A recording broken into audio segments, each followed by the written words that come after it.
जळगाव जिल्ह्यातील मुक्ताईनगर असो भुसावळ असो या ठिकाणी पावसाने पाठ फिरवलेली आहे। बळीराजा हा पुन्हा संकटात सापडलेला आहे।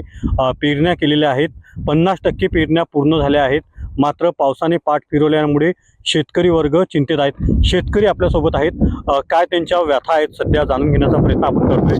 काका काय सांगाल? आणि पाऊस नाही जसा पाऊस नाही आहे, 15 झाले पेरेला आहे। काय पेरण्या केलेल्या आहे? कपाशा लायला आहे, पेरण्या करायला पाणी नाही, पाणी नाही, काही नाही। सरी डबल पेरणी लावली, सरी खाणी लावली, काही नाही।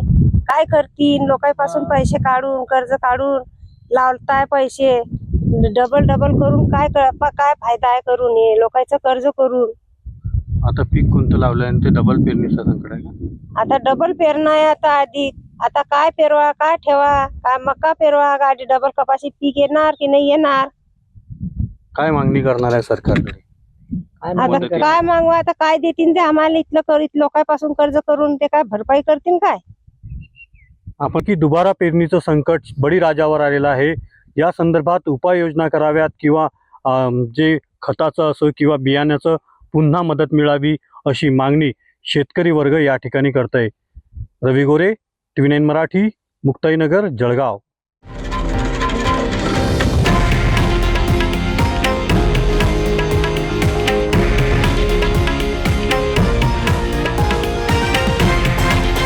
हे आहे देशातील नंबर 1 न्यूज नेटवर्क आणि आपण पाहत आहात TV9 मराठी, एकमेव।